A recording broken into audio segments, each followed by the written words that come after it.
Every day, the world gives us headlines. But headlines are not history. Headlines are fragments. They tell us what happened, but rarely what it means. Today's subject is real. The tensions are real. The ships are real. The aircraft are real. The islands are real. The markets, the factories, the cables, the chips, the ports, the alliances, and the fears behind this crisis are real. This video is not fiction. It is not an invented speech. It is not the voice of Churchill returned from the grave. It is a modern, geopolitical essay written through a Churchillian lens. A lens of war, money, courage, weakness, empire, technology, deterrence, and power. So before we speak of war, we must speak of responsibility. And before we judge the storm, we must ask the only question that truly matters. What happens when the two greatest powers of the modern age begin preparing for the possibility that peace may fail? For much of the modern imagination, the Pacific was a horizon. It was vast, blue, distant, almost abstract.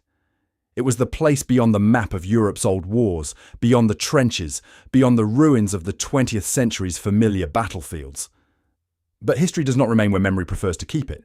Power moves, trade moves, industry moves, ambition moves.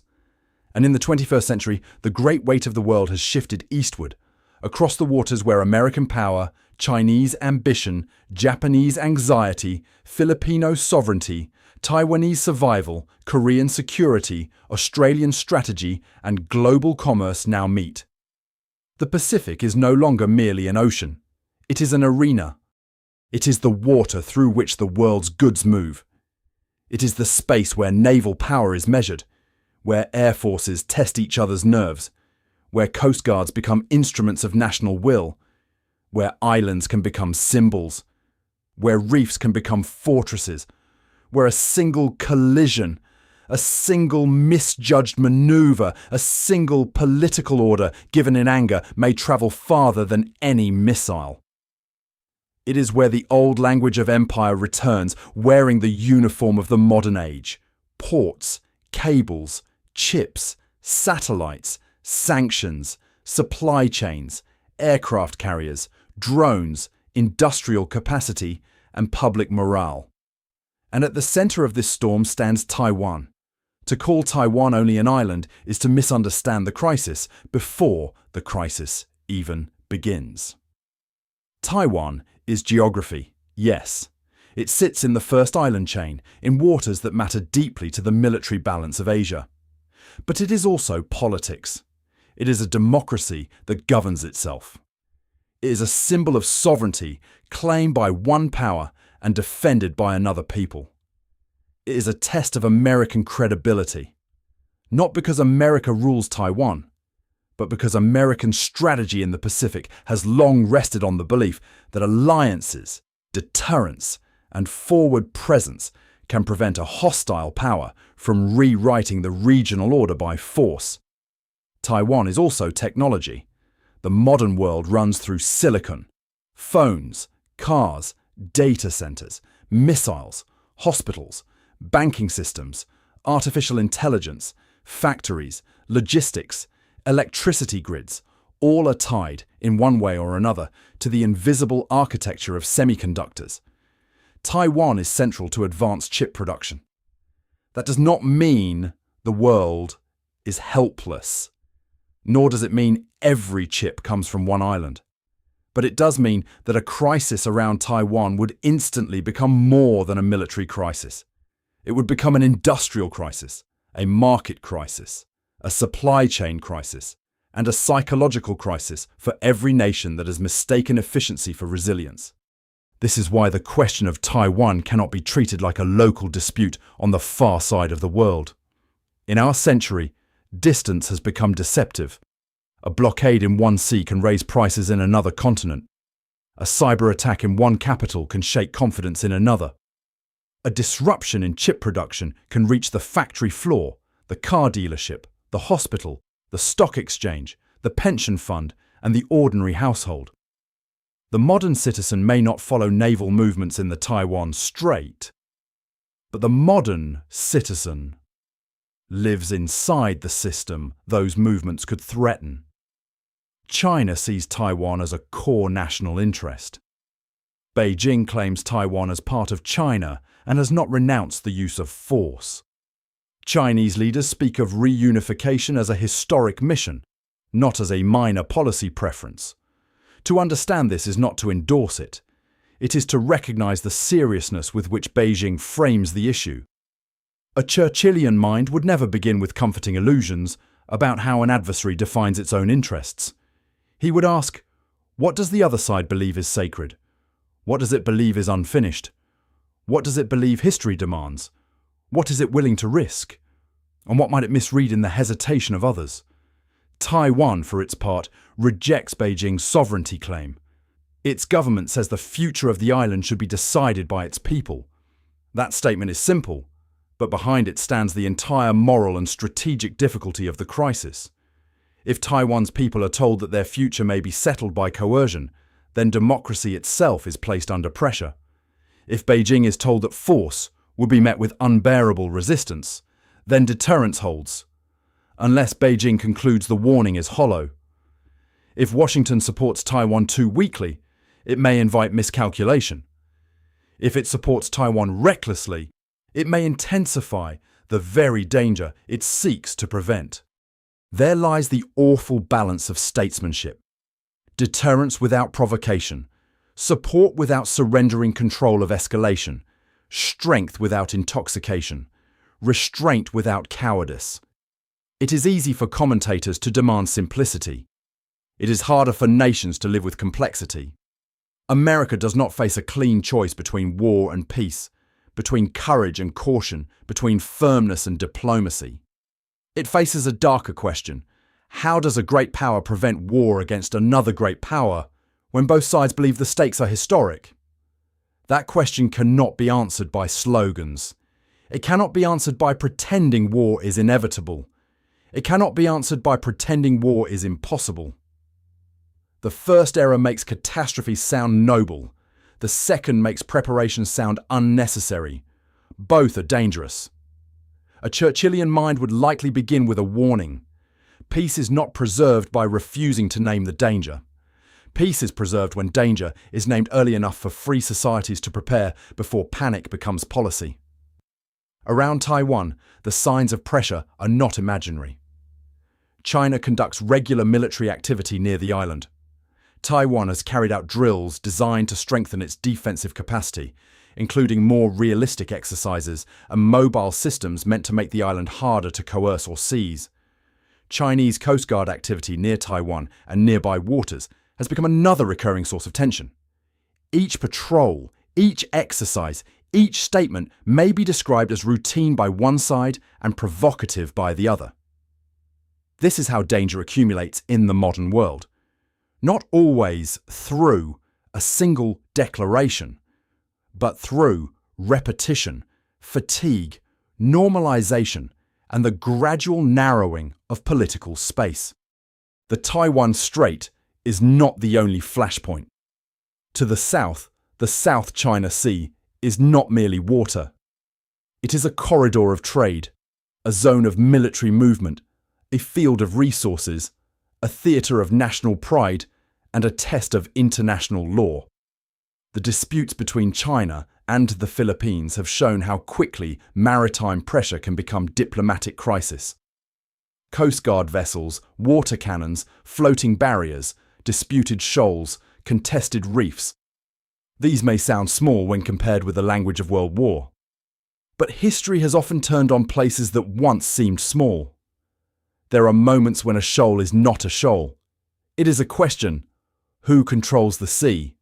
Who defines the rules? Who retreats?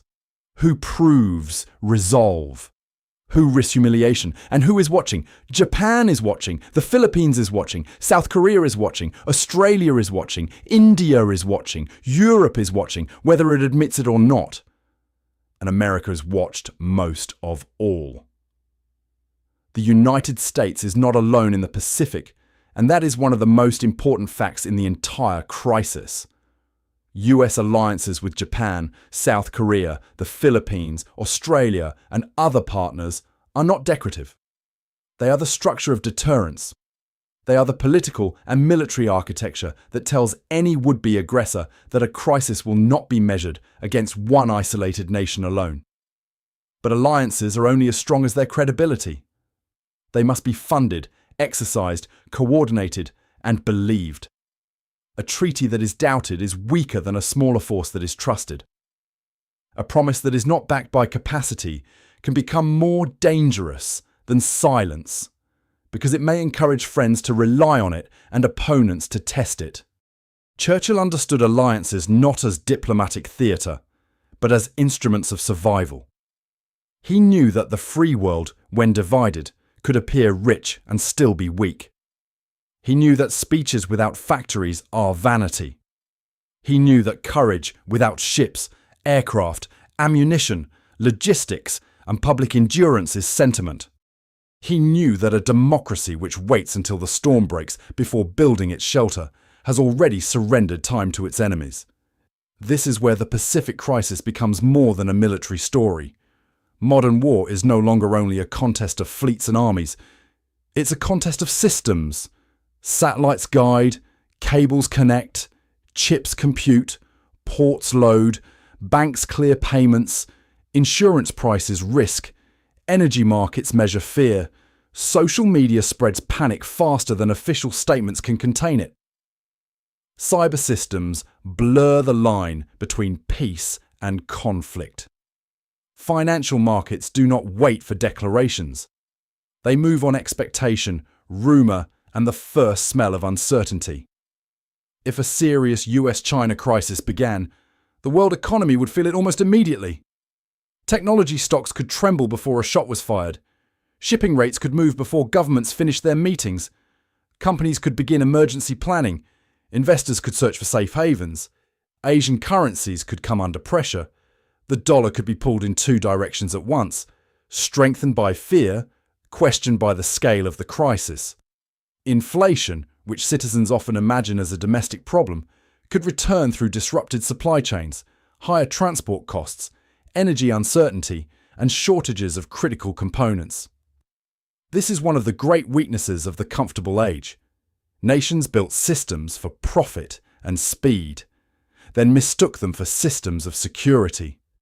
They stretched supply chains across oceans, concentrated production in strategic choke points, reduced inventories, outsourced industrial depth, and celebrated the savings.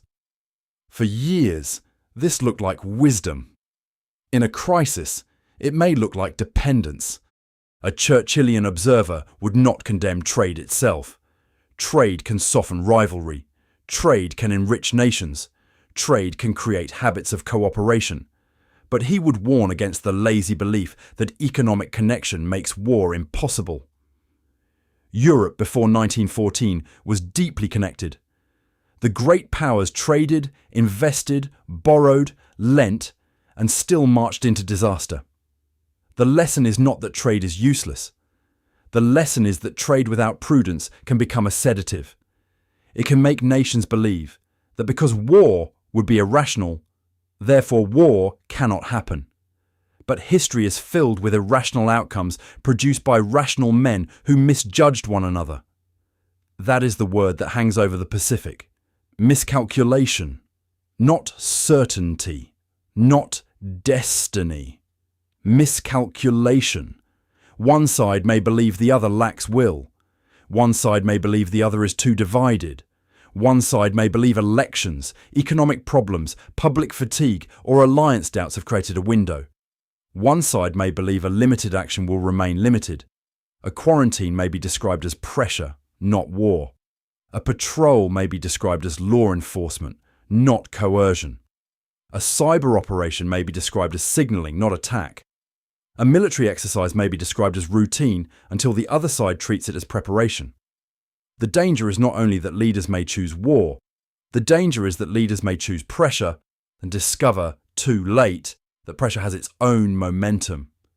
Great power crises are not machines controlled by one hand. They are storms made of pride, fear, intelligence gaps, public statements, alliance obligations, military timetables, market panic, domestic politics, and human error. Once they begin, they punish ambiguity and reward speed. That is precisely why preparation matters before the first crisis meeting is called. Strategic analysts have warned that a conflict over Taiwan could carry severe escalation risks. This does not mean nuclear war is inevitable. It does not mean every crisis becomes Armageddon. But when two nuclear-armed powers confront each other directly, and when their forces may operate in proximity across sea, air, space, and cyber domains, the margin for error becomes thinner. Command systems, communications, satellites, early warning fears, and the fog of war can turn defensive moves into perceived offensive moves.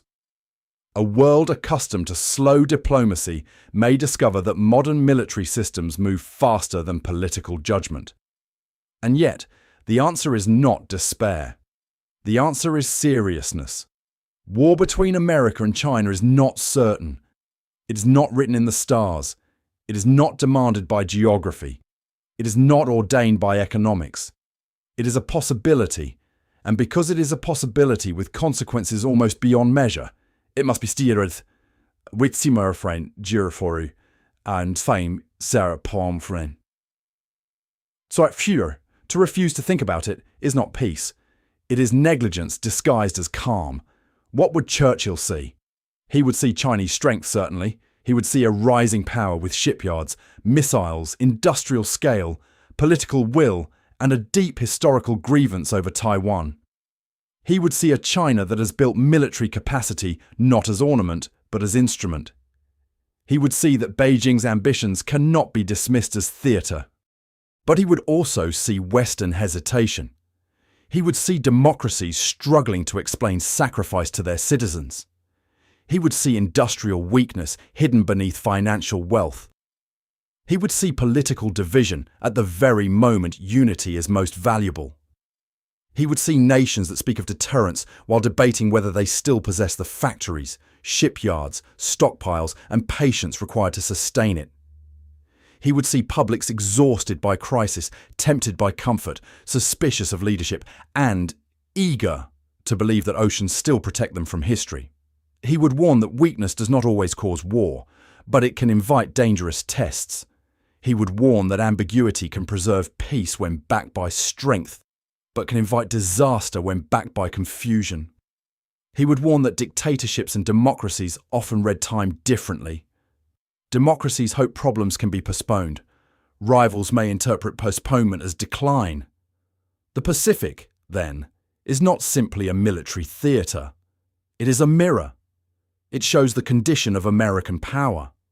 It shows the seriousness of Allied commitments. It shows the fragility of global trade. It shows the dependence of modern life on invisible networks. It shows the danger of assuming that peace, because it has lasted, must continue. The most dangerous crises are often those that arrive after long warning, not because no one saw them, but because too many people saw them and became accustomed to the sight. The ships were there yesterday. The aircraft crossed the line last week. The Coast Guards argued last month. The exercises happened before. The statements were familiar. The market recovered. The world moved on. Until one day, it does not. This is why the Pacific has become the centre of history. Not because war must happen there, but because the question of whether war can be prevented there may define the century. Taiwan is not only an island. The South China Sea is not only water. The alliances are not only treaties. The semiconductor plants are not only factories. The shipping lanes are not only routes on a commercial map. Together, they form the nervous system of the modern order. And if that nervous system is shocked, the whole body will feel it. A serious nation does not desire such a test. A serious nation does not romanticize war. A serious nation does not confuse military preparation with bloodlust, nor diplomacy with weakness. It understands that the purpose of strength is not to make war easier, but to make war less likely. It understands that peace has to be built before the emergency, not improvised after panic begins. The Pacific is no longer a distant ocean on the edge of history. It is becoming the place where the future of power may be decided. A war in the Pacific would not necessarily begin with a trumpet blast. It might not begin with a formal declaration, a single dramatic speech, or the old rituals by which nations once announced that peace had ended. In the modern world, catastrophe may arrive wearing the clothing of ambiguity. A blockade may be described as a quarantine. A military exercise may become a political message. A cyber attack may be denied. A maritime confrontation may be called law enforcement. A missile test may be framed as routine. A market panic may begin before governments have even agreed on what to call the crisis. This is one of the most dangerous features of our age. The line between peace and war has not disappeared, but it has become easier to blur. A crisis around Taiwan or in the South China Sea could begin in many ways. It could begin with pressure rather than invasion. It could begin with ships and aircraft moving in ways designed to intimidate, not necessarily to fire. It could begin with a maritime incident in disputed waters, with two captains operating under political pressure, each convinced that retreat would be interpreted as weakness. It could begin with a cyber operation against communications, ports, financial systems, or government networks. It could begin with sanctions and counter-sanctions. It could begin with an election, a deadline, a speech, a military drill, a misread signal, or a domestic political crisis that hardens positions on both sides. The point is not that any one of these paths must lead to war. The point is that modern great power crises are rarely born fully formed. They build. They gather speed. They create pressure on leaders to respond. They trap governments inside their own public statements. They make restraint look like retreat, and they make escalation look like resolve. That is how a regional crisis can become something larger. Taiwan's importance is political, military, technological, and economic at the same time. Politically, Taiwan represents the right of a self-governing people to decide their own future. Beijing claims the island as part of China and has not renounced the use of force. Taiwan rejects Beijing's sovereignty claim and says its future belongs to its people. Between those two positions, there is not merely a diplomatic disagreement. There is a collision between national ambition, democratic identity, historic grievance, and strategic credibility. Militarily, Taiwan sits in a place that matters. It is part of the geography that shapes access to the Western Pacific. It is tied to the security calculations of Japan, the Philippines, and the United States. It is watched closely by every country that depends on the belief that force should not be used to change borders or impose political outcomes. If Taiwan were coerced successfully, the consequences would not stop at Taiwan's shores. Every ally, every partner, every rival, and every undecided power would ask what American commitments mean when tested by a determined adversary. Technologically, Taiwan is one of the central organs of the modern economy. The island's semiconductor industry is not simply another industrial sector. It is part of the machinery beneath the entire digital world.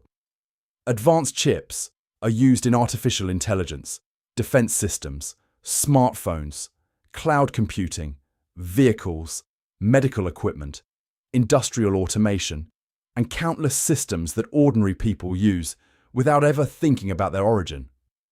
A serious disruption around Taiwan would therefore be more than a local economic event. It would strike at the foundation of the age itself. Markets understand this faster than politicians often do. Markets do not wait for certainty. They price fear, probability, rumour, and imagination. In a Taiwan crisis, investors would not wait for the first missile to fall before reacting.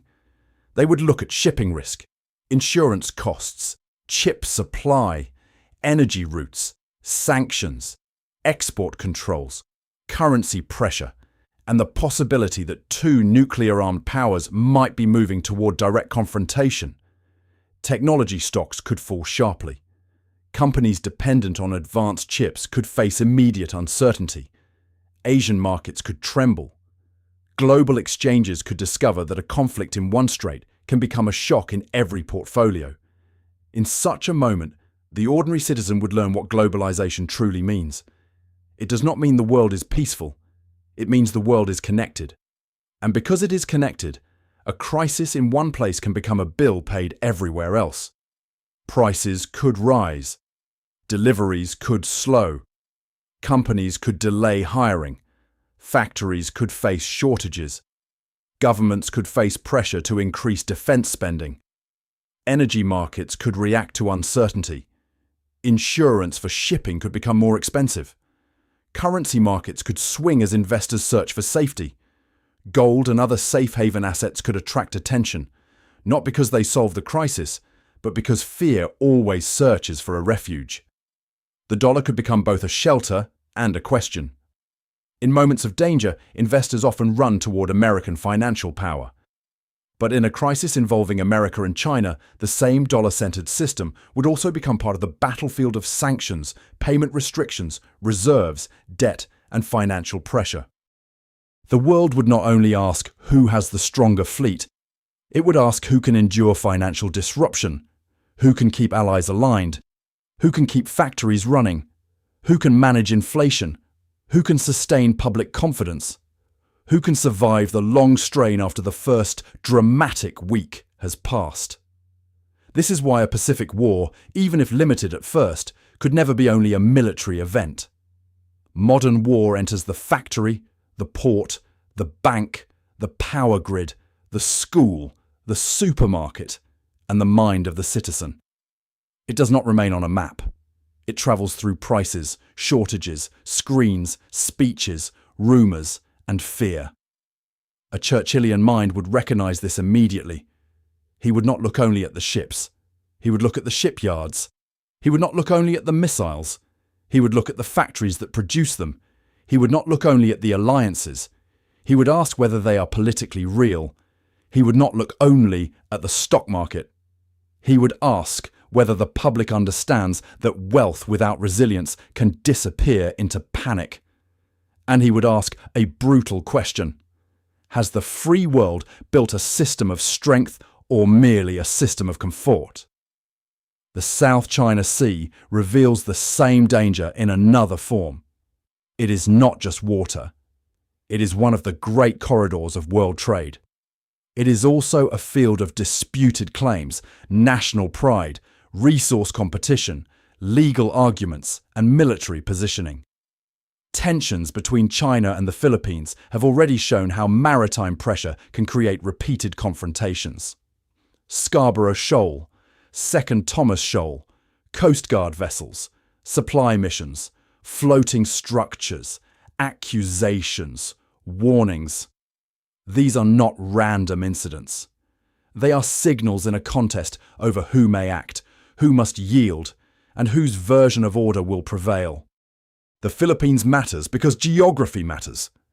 Its location places it near key waters, near Taiwan's southern approaches, and near contested areas of the South China Sea. Its alliance with the United States gives the crisis a wider meaning. If pressure on the Philippines grows, Washington faces questions of credibility. If Washington responds, Beijing watches for escalation. If Washington does not respond, allies watch for weakness. In this way, even a confrontation that begins far from Taiwan can become part of the larger architecture of Pacific deterrence. Japan matters because no serious Taiwan crisis can be imagined without considering Japan's security. Japan hosts major US forces. It sits near Taiwan. It depends heavily on maritime trade. It has its own concerns about Chinese power and North Korean missiles. For Tokyo, a Taiwan crisis would not be a distant event. It would be a direct, strategic emergency. Even if Japan sought to avoid direct involvement, geography would not allow it to be indifferent. South Korea matters, even if its immediate focus often remains North Korea.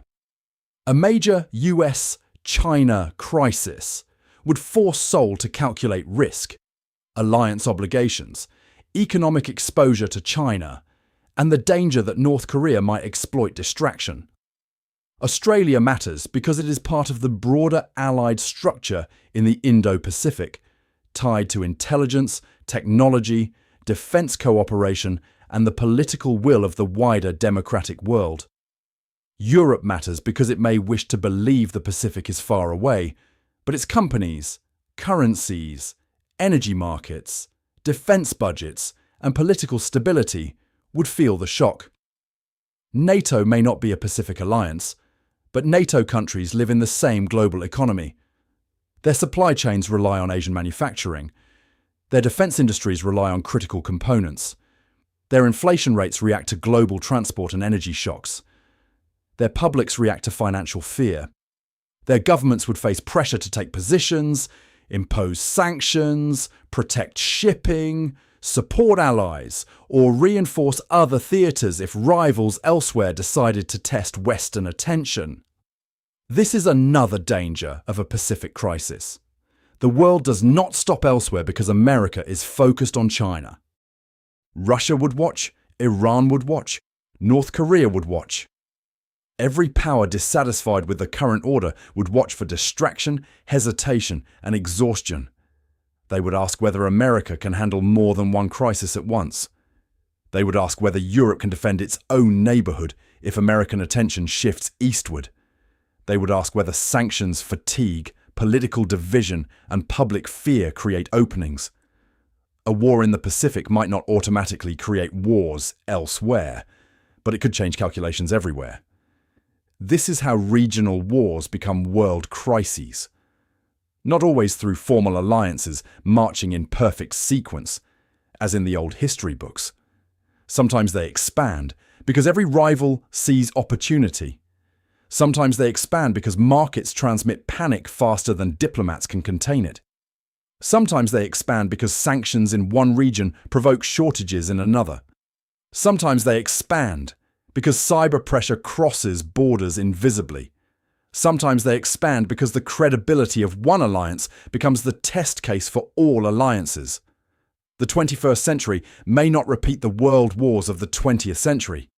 It may not begin with cavalry, trenches, or mass mobilization posters. A third world war, if mankind were foolish enough to stumble toward one, might begin as a chain of connected shocks. Taiwan, shipping, chips, cyber systems, sanctions, energy, currencies, alliances, public fear, military alerts, nuclear signalling, and political panic. It might not look like the past. That is precisely why it would be so dangerous. People often fail to recognize disaster when it arrives in unfamiliar clothing. CSIS war games have warned that even scenarios in which Taiwan remains autonomous could carry enormous costs. Those assessments are not prophecy. They are not a guarantee of what would happen, but they are a warning against cheap confidence. In many public discussions, war is treated like a contest of flags and maps, as if victory were simply a matter of will. Serious analysis is harsher. It suggests that even a successful defence could come with lost ships, lost aircraft, devastated infrastructure, shattered economies, and a damaged global position for years. In other words, the question is not merely who wins. The question is what remains after the winning. This distinction matters. A reckless mind asks only whether victory is possible. A statesman asks whether catastrophe can be prevented before victory becomes necessary. The nuclear dimension cannot be ignored. It should not be exaggerated for drama, but neither should it be dismissed for comfort. Strategic assessments have warned that a U.S. China conflict over Taiwan could carry nuclear escalation risks, especially if both sides target command, communications, surveillance, or military decision systems in the course of a wider conflict. The danger is not necessarily that leaders begin by wanting nuclear war. The danger is that in a fast-moving conflict, each side may fear losing control, losing communications, losing forces, or losing credibility. Fear can compress judgment. Technology can accelerate decisions. The fog of war can make defensive actions look offensive. Nuclear danger does not require madness. Sometimes it requires only uncertainty at high speed. That is why the language of prevention is so important. A serious discussion of this crisis must not become a fantasy of battle. It must not become entertainment. It must not become a game of animated arrows and heroic music. The true strategic question is not how to fight such a war. The true question is how to prevent it by making the cost of aggression clear, the unity of allies credible, the channels of communication open, and the limits of ambition understood before events escape control. A Churchillian interpretation would be severe but not hysterical. It would say that weakness can invite miscalculation, but arrogance can also invite disaster. It would reject both sleep and swagger. It would insist that nations prepare not because they desire war, but because unprepared nations often receive the wars they wished away. It would insist that diplomacy matters, but that diplomacy without strength can become pleading. It would insist that military strength matters, but that strength without judgment can become provocation. It would insist that public courage matters, because democracies cannot sustain serious policy if their citizens are treated like children until the emergency arrives. The public must understand what is at stake, not in crude terms, not in propaganda, not in hatred of China or blind worship of America. The issue is larger than that. It is about whether great powers can compete without destroying the system that sustains modern life. It is about whether sovereignty can be defended without catastrophe. It is about whether deterrence can hold. It is about whether alliances can prevent war rather than widen it. It is about whether economic dependence has made nations wiser or merely more vulnerable. Ordinary people may ask why this matters to them. They may live far from Taipei, Manila, Tokyo, Seoul, Canberra, Washington, or Beijing. They may not follow naval movements. They may not study semiconductor supply chains. They may not know the names of disputed shoals or military exercises. But they know prices. They know jobs. They know fear. They know when technology becomes expensive, when markets fall, when pension accounts shrink, when governments spend more on defense, when public debate hardens, when uncertainty enters the household. That is how geopolitics reaches the kitchen table. A war in the Pacific could raise the cost of goods, not because every item comes from Taiwan or China, but because uncertainty taxes everything. It taxes shipping, it taxes insurance, it taxes capital, it taxes energy, it taxes business confidence, it taxes the political mind. Companies would ask whether they can rely on existing routes. Governments would ask whether they have enough stockpiles. Consumers would ask why prices are rising again. Workers would ask whether their industries are exposed. Investors would ask whether the age of easy globalization has ended. The answer might be painful. For decades, many nations built economic systems that assume peace as a permanent condition. They optimized for cost, speed, and efficiency. They did not always optimize for shock. They treated resilience as an expense rather than a form of national insurance. A Pacific crisis would expose that mistake with terrible speed. And yet, this is not a case for despair. It is a case for preparation. The purpose of scenario analysis is not to frighten citizens into paralysis. It is to sharpen the mind before events demand decisions. The worst time to discover dependence is during blockade. The worst time to rebuild industry is after supply chains break. The worst time to test alliances is after deterrence fails. The worst time to explain sacrifice to the public is after panic has begun. A Churchillian mind would look upon this entire landscape and see not one crisis, but a chain. Taiwan links to Japan. Japan links to American bases. The Philippines links to the South China Sea. The South China Sea links to global shipping. Shipping links to inflation. Semiconductors link to technology and defense. Cyber systems link to finance and public trust. Sanctions link to currencies and trade. Nuclear signaling links to the survival of civilization itself. This chain is the reason no great power war stays local for long. Leaders may begin with limited aims. They may say they seek pressure, not war. They may say they seek deterrence, not escalation. They may say they seek punishment, not collapse. But once the chain begins to tighten, every link pulls on another. Allies demand reassurance. Markets demand clarity. Militaries demand readiness. Citizens demand protection. Rivals test boundaries. Information systems flood the public with fear, anger, rumour, and accusation. In such a climate, moderation becomes harder, not easier. This is why the prevention of war requires work long before the first crisis. It requires industrial capacity before shortages. It requires military credibility before threats. It requires diplomacy before panic. It requires public honesty before sacrifice. It requires leaders who understand that a sentence spoken for domestic applause may become a strategic trap abroad. It requires restraint that is not weakness, and strength that is not vanity. No one should speak of a U.S. China war lightly. No one should treat it as inevitable. No one should turn it into partisan theatre, nationalistic fantasy, or market entertainment. A war between the United States and China would not simply test two militaries. It would test the entire international system. It would test whether the world built after the last great catastrophes still possesses enough memory to avoid a new one. The danger is not only that leaders might choose world crisis. The danger is that they might choose smaller steps, each one seemingly manageable, until the steps form a staircase downward. A patrol becomes a confrontation becomes a warning becomes a mobilization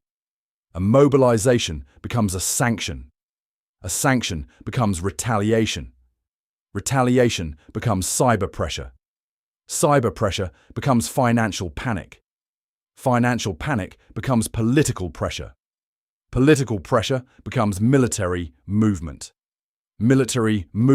becomes fear becomes miscalculation. And then the world discovers that history did not return in one great announcement. It returned through accumulation. This is the grave lesson of the Pacific. A conflict around Taiwan or the South China Sea could begin as a regional crisis, but in a connected world, no great power war stays local for long. If the first duty of statesmanship is to see danger before the crowd sees it, the second duty is harder, to prepare for danger without becoming its servant. That is the burden a Churchillian mind would bring to the Pacific crisis. He would not ask how to make war dramatic. He would ask how to make war unnecessary. He would not confuse restraint with surrender, nor strength with recklessness. He would understand that between provocation and appeasement there is a narrow, difficult road called deterrence, and that serious nations either walk that road with discipline or are dragged by events into places they never intended to go. The central truth is simple, but often misunderstood. Deterrence is not aggression. Deterrence is the effort to make war too costly to begin. It is the art of convincing a rival that force will not produce easy victory, political profit, or strategic reward. It is not the celebration of conflict. It is the prevention of conflict through credibility. But credibility cannot be improvised. It cannot be built by speeches alone. It cannot be summoned by slogans. It cannot be bought in panic after the crisis has already begun. Credibility is made from steel, ships, factories, ammunition, logistics, cyber resilience, energy security, intelligence, diplomacy, and public will. It is made by allies who trust one another before the emergency. It is made by leaders who speak clearly enough to be understood, but not so recklessly that their words become traps. It is made by societies that know peace has a cost, and that the cost of peace is still far lower than the cost of war. If Churchill were looking at the possibility of a U.S. China conflict today, he would likely begin with industry. Not because industry is romantic, but because it is real. The free world has grown rich in finance, software, branding, consumption, and services. But wealth on a screen is not the same as strength in a crisis. A nation may have high stock indexes and still lack shipyard capacity. It may have brilliant technology firms and still depend on fragile supply chains. It may have powerful speeches and still lack ammunition depth. It may speak of strategic competition while discovering that its ports, factories, minerals, energy systems and skilled labour force were allowed to weaken in the name of short-term efficiency. A Churchillian mind would call this dangerous. He would say that a nation which wishes to deter war must possess more than intentions.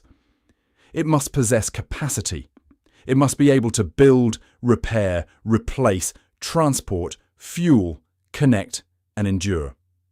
It must have not only advanced weapons, but the industrial base behind them. It must have not only alliances, but the logistics that make alliances usable. It must have not only technology, but secure supply chains for the materials and components that technology requires. In the Pacific, this matters profoundly. Deterrence depends not only on what a country can do on the first day of a crisis, but what it can sustain after the first shock. The first week may belong to speed. The following months belong to production, repair, adaptation, and public endurance. A great power that cannot replace losses, maintain supply lines, defend networks, and reassure allies may discover that its promises weaken under pressure. That is why America's challenge is not simply military, it is national. It must restore confidence in its industrial depth, its shipbuilding strength, its ammunition production, its cyber defenses, its energy security, its command of critical technologies, and its ability to coordinate with allies over time. These are not glamorous tasks.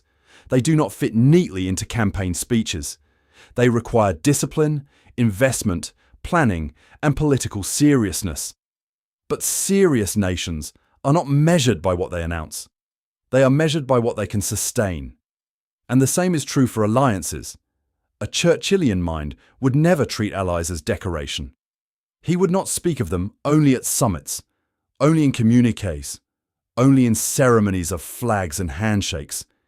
He would ask whether the alliances are real. Are they trained together? Are they supplied? Are they coordinated?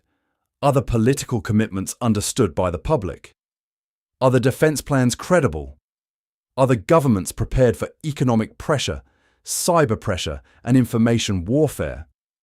Are they ready for the strain of a crisis that may last longer than the public expects?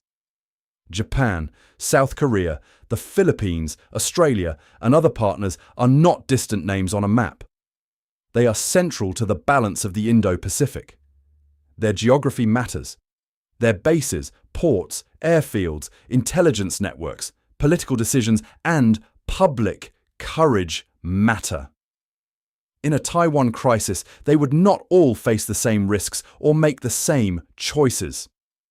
But each would be forced to measure its own security against the wider meaning of Chinese power, American credibility, and regional order. Japan would see the crisis not as far away, but as near. The Philippines would see the connection between its own maritime pressures and the broader question of whether coercion succeeds. South Korea would have to balance the danger from North Korea, economic exposure to China, and its alliance with Washington.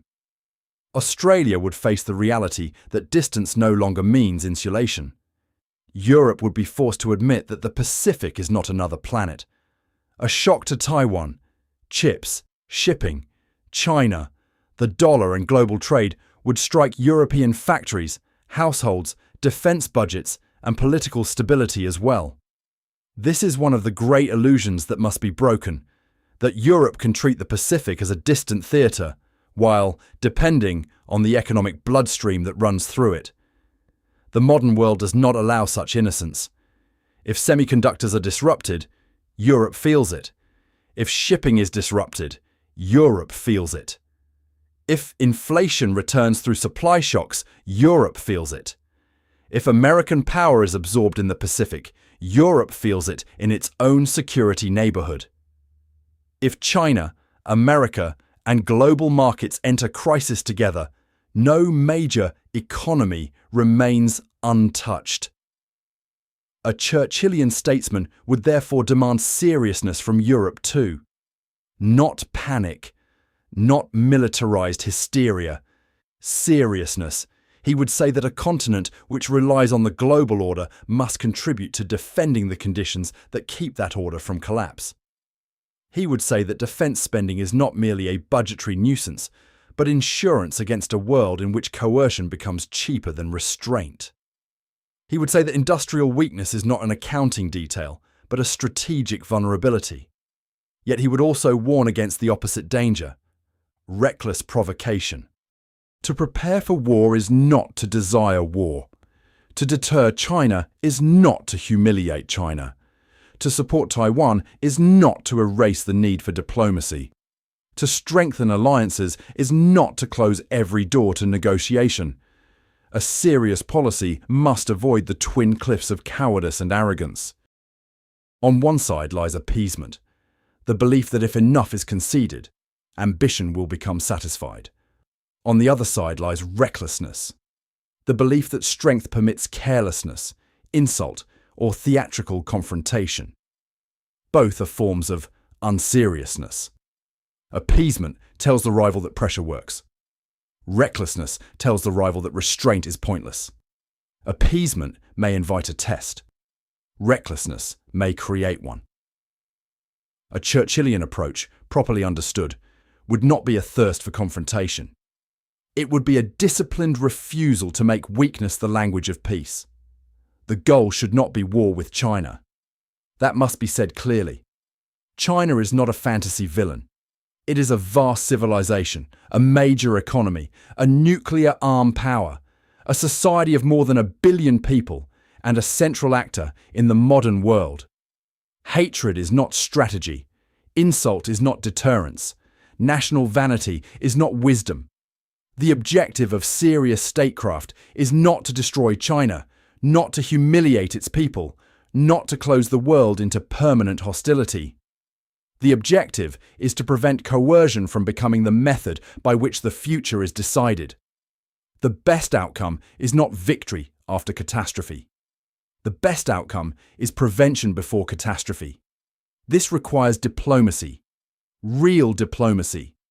Not empty dialogue used to buy time for aggression, and not theatrical dialogue used to calm markets while nothing changes beneath the surface. Diplomacy must be paired with strength, but strength must be guided by diplomacy. Without strength, diplomacy can become pleading. Without diplomacy, strength can become arrogance.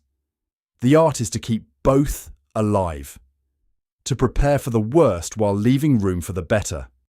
That balance is difficult because domestic politics often rewards extremes.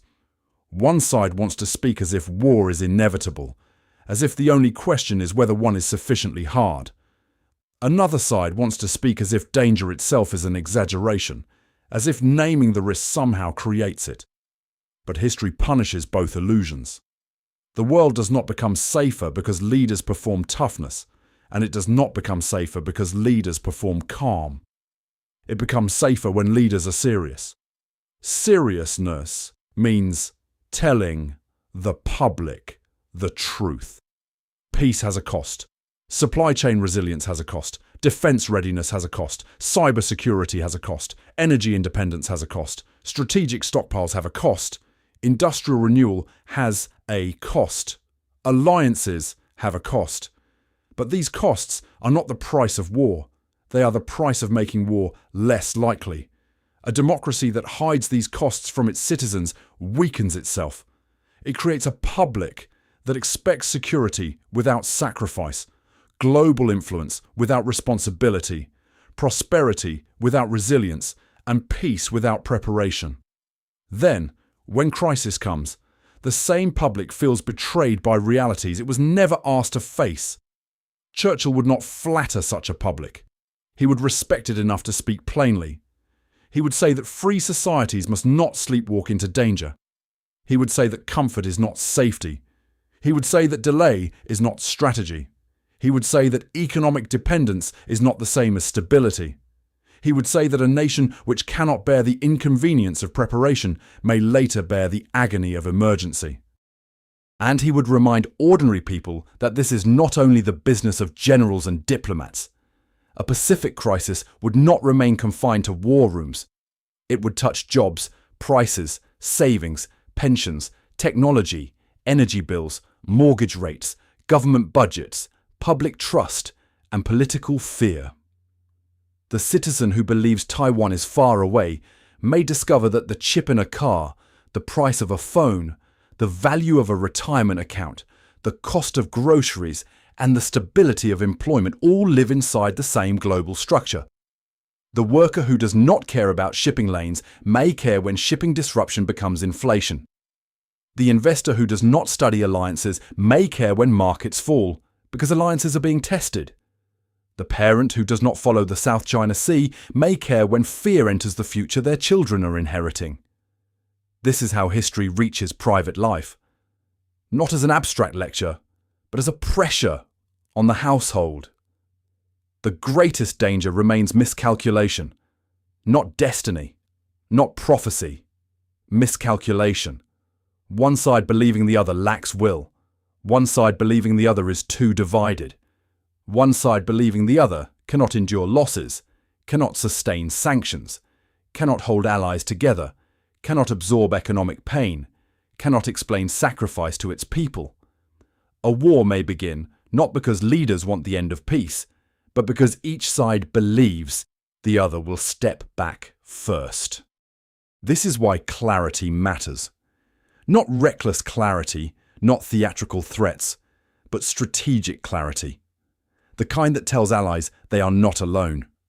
The kind that tells rivals that coercion will not be cheap. The kind that tells citizens that preparation is not panic. The kind that tells markets that governments understand the stakes. The kind that tells militaries that civilian leadership has a political strategy, not merely a list of weapons. The kind that tells diplomats that their work is backed by national strength, not undermined by national exhaustion.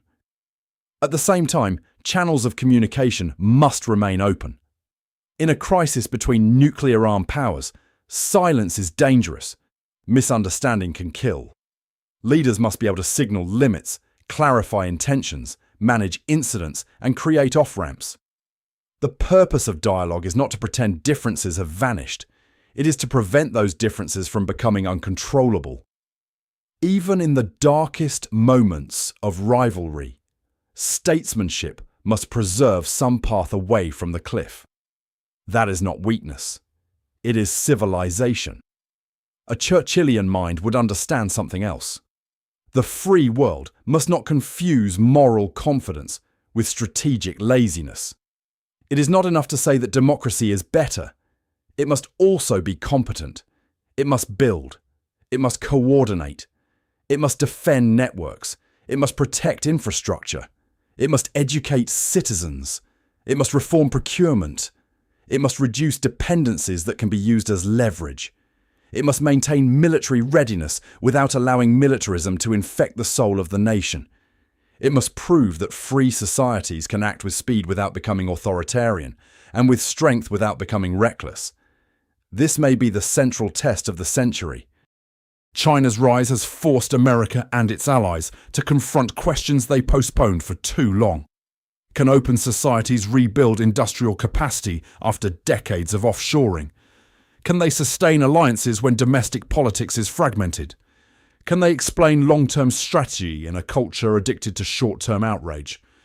Can they defend the rules of the international system without pretending the system has no flaws? Can they compete with China without dehumanizing China? Can they prepare for conflict while still working for peace? These questions are harder than slogans because they require maturity. They require a society to hold two truths at once. China is a rival, but not every rivalry must become war. Taiwan security matters, but reckless escalation would endanger Taiwan too. American credibility matters, but credibility must be matched by capacity. Economic ties can reduce incentives for conflict, but dependence can also create vulnerability. Diplomacy is essential, but diplomacy without strength may fail. Strength is essential, but strength without restraint may fail as well. This is the discipline of statecraft, to live inside tension without surrendering to confusion. The final lesson is that peace is not inherited. Every generation is tempted to believe that the disasters before it belong to less enlightened people. Every generation imagines that its technology, markets, institutions, and sophistication have made old dangers obsolete. Then history returns, not because mankind has learned nothing, but because mankind so often learns and then forgets. The Pacific storm, if it comes, would not need to look like the storms of the past. It may not begin with armies crossing a European frontier. It may not begin with black and white newsreels or speeches from balconies. It could arrive through Taiwan, through shipping, through chips, through cyber systems, through sanctions, through market panic, through alliance mobilization, through nuclear signals, through a chain of decisions made by leaders who still insist they are controlling events. The tragedy would not be that no one saw the danger. The tragedy would be that the danger was visible, studied, discussed, reported, modelled, debated, and still not treated with the seriousness it deserved. Therefore, the task is not to predict war. The task is to prevent it. The question is not whether America and China are destined to fight. Destiny is a word often used by those who wish to escape responsibility. The deeper question is whether the modern world still has enough discipline, courage, memory, and restraint to prevent competition from becoming catastrophe. Discipline, because nations must prepare before the crisis. Courage, because citizens must be told that peace requires strength. Memory, because the world has already paid terrible prices for sleepwalking through warning signs. Restraint, because strength without judgment can destroy what it claims to defend. If Churchill could look upon this century, he might not ask first whether the machines are advanced, whether the fleets are powerful, whether the markets are rich, or whether the algorithms are clever. He would ask whether the leaders are serious, whether the people are awake, whether the alliances are real, whether the factories can build, whether the ports can function, whether the cables can survive, whether the public can endure, whether the free world still understands that peace is not a possession locked safely in a vault, but a frontier guarded every day. He would look at Taiwan and see not merely an island, but a test of will and wisdom. He would look at the South China Sea and see not merely water, but the question of whether power or law will define the future. He would look at China and see not a caricature, but a formidable state whose ambitions must be understood clearly and answered seriously. He would look at America and ask whether it still possesses the patience to lead, the industry to sustain, the unity to deter, and the humility to avoid unnecessary war. He would look at Europe and ask whether it has learned that distance from the Pacific does not mean distance from consequences. He would look at ordinary citizens and remind them that history does not only happen to presidents, admirals, generals, and ministers. It happens to families, wages, prices, savings, factories, streets, schools and children not yet old enough to understand the forces gathering above them. And then he would return to the oldest truth of power. Peace survives when ambition meets resolve, when strength serves restraint, when diplomacy is backed by capacity, and when free societies refuse to mistake comfort for safety. There must be no hunger for war. There must be no romance of catastrophe. There must be no careless talk that turns human suffering into strategy. The goal is not to win a third world war. The goal is to ensure that no statesman, no soldier, no worker, no parent, no child ever has to live through one. But that goal cannot be achieved by closing the eyes. It cannot be achieved by pretending the Pacific is distant. Taiwan is secondary. The South China Sea is only water. Semiconductors are merely business. Alliances are automatic. Markets are immortal, and rivals will always stop at the edge of disaster.